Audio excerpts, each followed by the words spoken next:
From the Exarch, is it? With that mirror of his, he can watch your every move, you know. He'll probably think you're talking to yourself.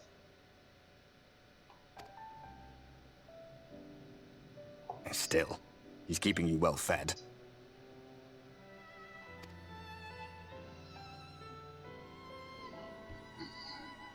Judging by his people's faith in him, he seems to be a decent sort.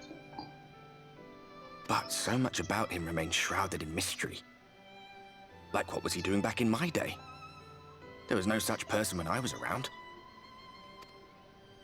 A lot's happened since the flood, though. Since I was set adrift.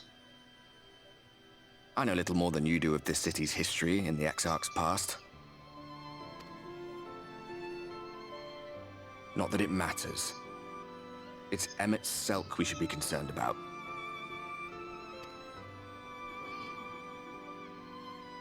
When our world was about to be consumed by light, the Ascian in white appeared before us.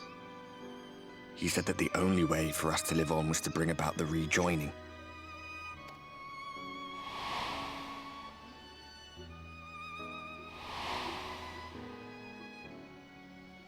Desperate as we were, we heeded his words, not realizing that the flood was of the Ascian's own making. They cannot be trusted. None of them. But Emet Selch had one thing right. One should not fight blindly. That's what we did. And it cost us everything we held dear.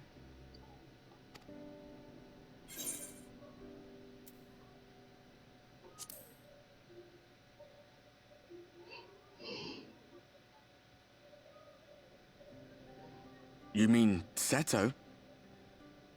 Well, that's... I suppose you're right.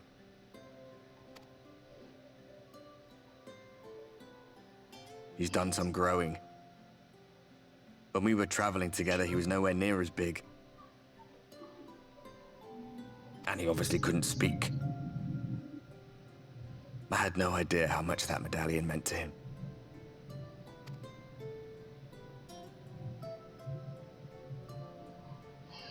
What about you, anyway? You must have a friend like Seto. Chocobo, perhaps? Come on, you tell me something for a change.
Ah, there you are. You're just in time to welcome our guest.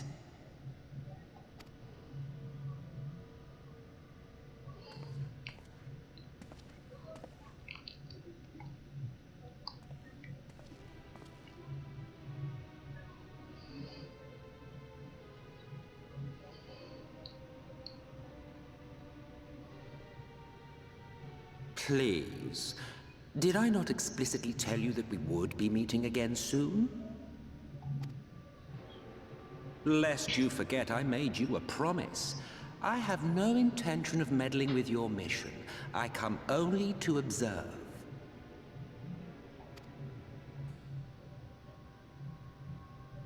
Your Exarch friend in particular has piqued my curiosity. Summoning you all like that. Most impressive.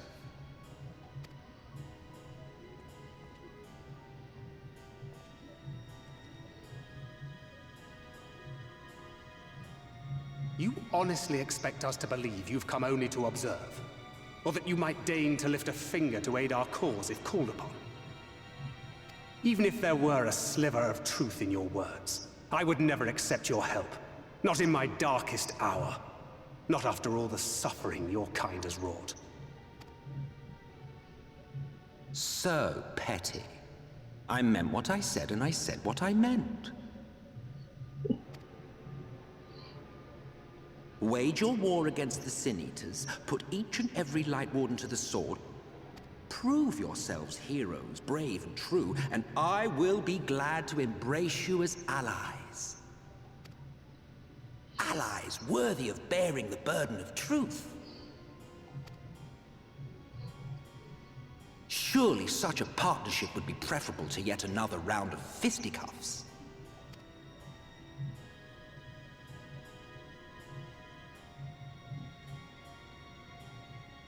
And thus did the olive branch wither and die. Pity. Well, let no man say I did not try, futile as it was. Though I suspect you will seek me out when you grow tired of making the same mistakes. Difficult decisions lie ahead of you. Decisions best made with the benefit of knowledge to which only the Eternal are privy.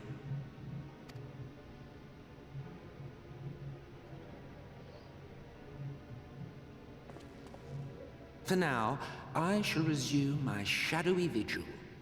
Whatever you choose to do, make sure it's worth watching, would you?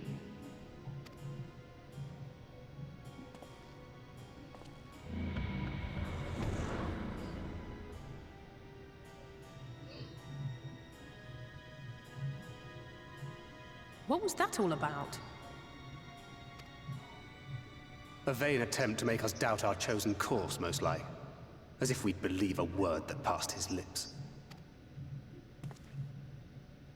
Unless you think there is some truth in what he says.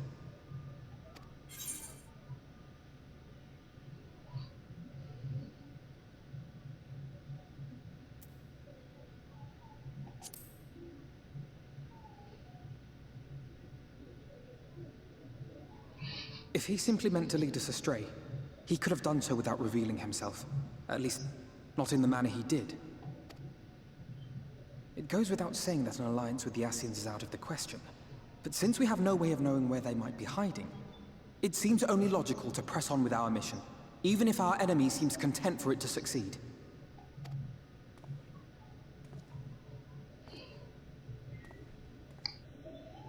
Then let us discuss the Sin Eaters. I would begin by thanking you all for your efforts thus far. In striking down the Light Wardens of Lakeland and Eulmore, you have accomplished more in your short time here than all of our forces managed in the last century. That may be, but the Wardens of Calusia, Armareng, and Rak'tika remain. Indeed, and their precise whereabouts are as yet unknown.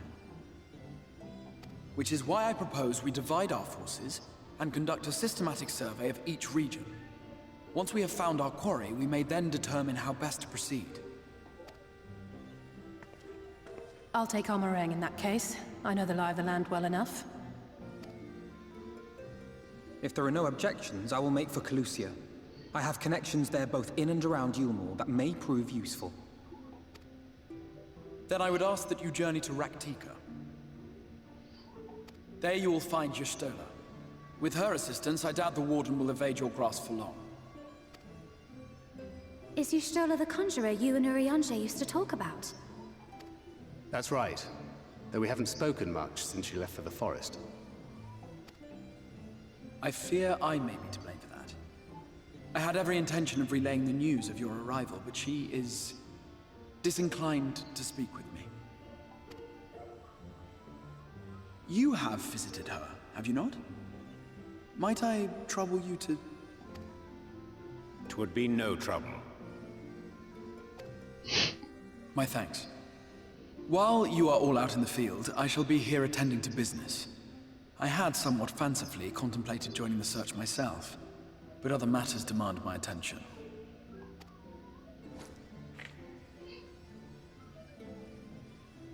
What's that? A missive from Lord Vorthry. He invites me to join him in Eulmore to discuss the recent conflict at Lida Luran. And? Did he even bother to offer any bait? It's obviously a trap. I should be surprised if it were not. Nevertheless, I must seize this opportunity to speak with him, even if only a few words are exchanged. Though my power will be much diminished so far from the tower, it is a risk I am willing to take. Master Alphino, might I impose upon you to accompany me to Eulmore prior to beginning your reconnaissance? Of course. Then let us make ready. Safe travels to you all.